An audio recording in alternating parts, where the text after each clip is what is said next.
WWE on Netflix is going to be a game changer. I can't begin to explain how excited I am about that. Well, if you type WWE on Netflix right now, you will get this, but you will also get a sneak peek, and I'll show you in a second. In the meantime, go and try Escape the Undertaker, I guess. But WWE on Netflix will be wild. More extreme moments, more bad words, more R's. Love it. Also on Greatness of Wrestling, remember when Kofi wronged Orton, which led to Orton calling him stupid? Well, it happened again with a very different reaction. Orton is a big boy now. Also, very mixed WrestleMania 41 WWE Championship rumors. News on CM Punk. This one's very interesting. Why that one time when Christian made his return to WWE, the commentator said, "It's Christian," in a very, very excited voice. It's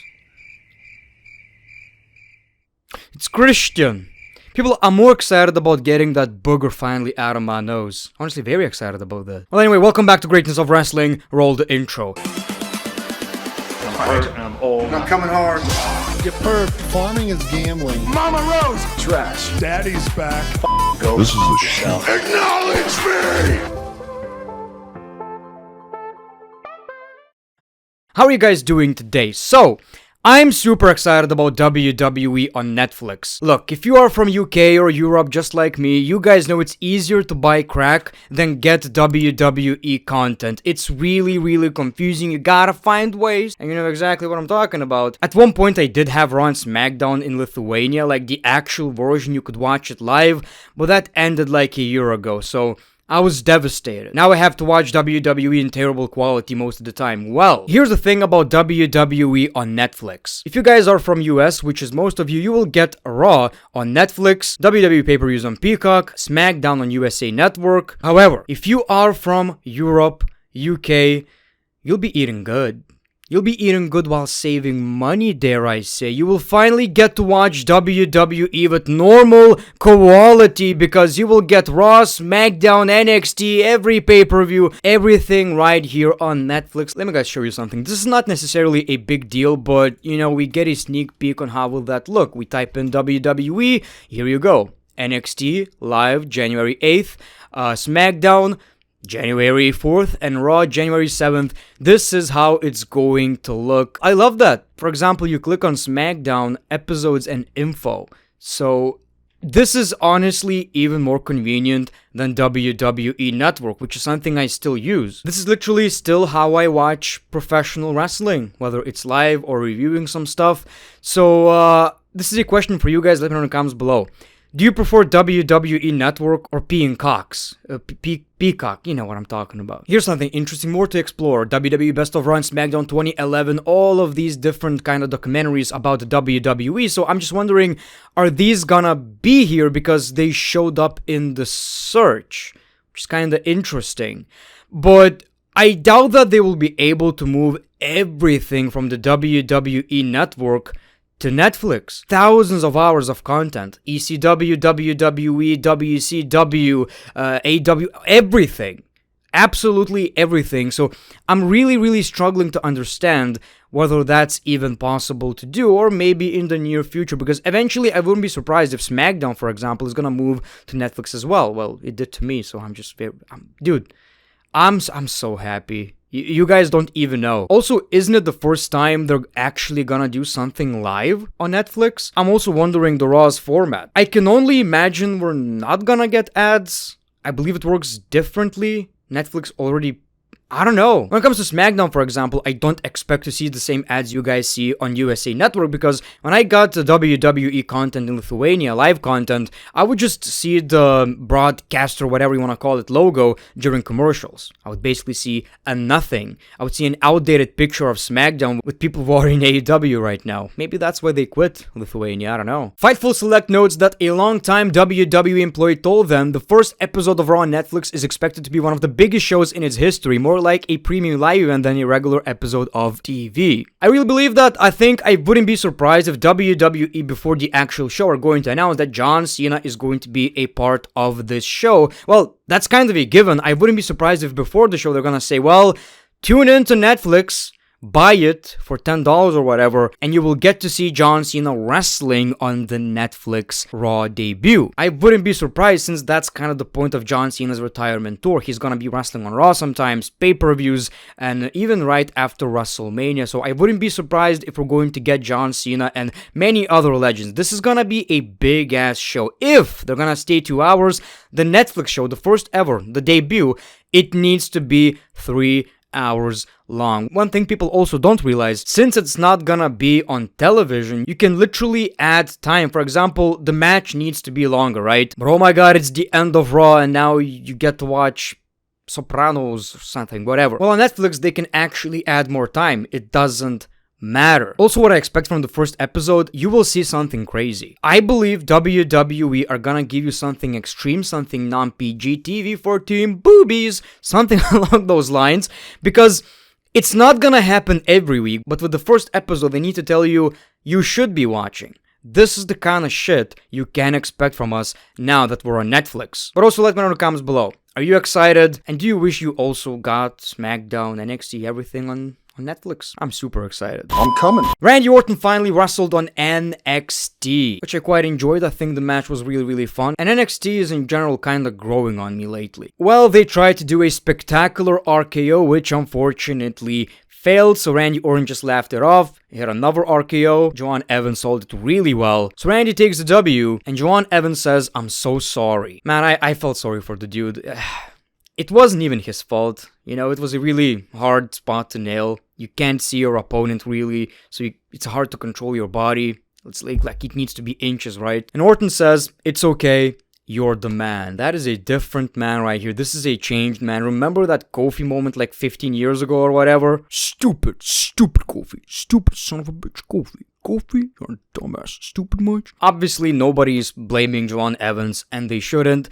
It was a really hard spot to nail, but the fact that we got this moment after the match, Randy Orton, Joanne Evans, kinda emotional anyway, I feel like that's kinda in some ways even better. I'm coming. Remember that one time Christian returned to WWE in 2009, and Todd said it's Christian. Wrestling fans hated this man ever since. You ruined Christian's return. Any commentator in their first day could do a better job, right? Put me in that seat, I'll do a better job, and I suck. Well, since the conversation of Christian becoming the World Heavyweight Champion in AEW started, which I'm advocating for, I'm a huge Christian fan. You guys don't even know that, but back in 2013-14, I was so pissed that he wasn't at WrestleMania 30, even though they built a match. Whatever, that's not the point. Let's continue. He responded to Solomonster, basically saying, "Right before I walked out of the gorilla position before the show, Vince McMahon called me over and said, when Christian walks out, don't get excited at all. Simply say, it's Christian. And that's it. Understand me? Yes, sir." Oh my god, this man is a psycho. I do believe him. I honestly believe him because you can't be that bad on commentary. You simply can't. The easiest job for a commentator is getting excited about something, especially a return. That's really easy. So I totally believe that. By the way, Tony Khan responded, "This is insane." I'm with you, Tony, on this one. It's Christian, guys. It's Christian. I believe this because at one point Vince McMahon also wanted to put a blue dot on Christian's face, which I never understood. I mean, Christian looks amazing. What are you talking about? So I don't know why he didn't tell this story before, because he just fixed his reputation with every single wrestling fan who saw the tweet. Like, literally. I'm coming. Bobby Lashley is most likely heading to AEW. Some sources are saying he already signed the contract. It's kind of obvious at this point because if you watch AEW, you can tell the Hurt Business is kind of coming back, possibly with new members. Now, I don't think it's gonna be a game changer. I don't think it's gonna be a rating mover, but I'm still very excited because I love the talent involved, especially like someone like Shelton Benjamin, right? Dude was wronged, like seriously wrong. He was so talented, one of the most fun people to watch back in like 2005, I would say. Also, his ECW run as the gold standard is really underappreciated. He could have literally went to the main roster and do something crazy, so never understood why that never happened. But anyway, it's not gonna be a game changer, but the Hurt Business is something we always loved, And I'm happy it's coming back. And they'll finally get to do something they wanted to do for years now, right after they broke up. So I'm excited about that. I'm excited about people getting these opportunities. I'm excited about AEW still being around. And who knows, maybe we'll get new members in the Hurt Business. And that might help. That might help some new talent. I'm coming. CM Punk was on NXT again. CM Punk was at NXT's show in St. Louis on Tuesday night, according to Pro Wrestling Insider. Punk was said to have been giving advice to talent backstage. I'm calling it right now. In the next 5-8 years, CM Punk is gonna be working in NXT. Not sure if he's gonna replace Shawn Michaels, but maybe he's gonna be a coach. I don't know, but this man will be working in NXT. And it got me thinking. Everybody keeps saying, oh my god, we love CM Punk, he gives us great advice, we love listening to his stories, whatever. And that was a completely different story in AEW. So I feel like at some points, and I'm not saying he was necessarily not in the wrong all the time, obviously he effed up, but it feels to me like he gave advice to people who didn't want advice in AEW. People who already thought, I'm the shit, I'm a star, shut the fuck. In general, it's crazy seeing CM Punk proving every hater wrong. He's not the wrestler you told us he is. He's not the person backstage you told us he is. And he's still a goddamn draw. It's really fascinating. I'm coming. People, finally, let's talk about WrestleMania. Okay, so, Dave Meltzer said, The Rock is not gonna be at WrestleMania. That is the first rumor. Bullshit. Absolute bullshit. I don't think Dave Meltzer is necessarily lying. Maybe he was told that. So somebody is bullshitting Dave, probably. Why would he make his return at Bad Blood? People, I want you to think about Cody's WWE Championship title reign. Who else is he going to face at WrestleMania? Are we gonna watch Roman versus Cody again? I don't think so. Maybe Randy versus Cody, but I'm 50-50 on this. I don't quite feel like that's happening. Not only it will be The Rock might even win the championship. Again, who else? Who else? The idea of a triple threat match between The Rock, Cody Rhodes, and Roman Reigns at WrestleMania 41 has been floated at WWE according to Russell Votes on a recent Q&A podcast. They say there's been no final decision, but the triple threat idea is on the table. Obviously, when it comes to the match, I get that. This is gonna be a better in-ring match. I believe the story is going to be absolutely tremendous. And when you think about it, what else is Roman going to do? He's such a big part of this story. On the other hand, when are we getting Roman versus Rock? Like, this match needs to happen at some point. And making it a triple threat match kinda, in some ways, devalues it. This is not a match you put on the poster. You guys know what I'm talking about? Like, at one point, we do need to see this match. I know it's not gonna be a great match, but the crowd, the energy, the shenanigans, I think it would be absolutely amazing. And this year, it would make sense. Roman is a babyface, The Rock is a bad guy. It's crazy how much can change in such a short period of time. From Rock versus Reigns, Two Cousins, Dream Match, to The Rock turning heel and making it completely different.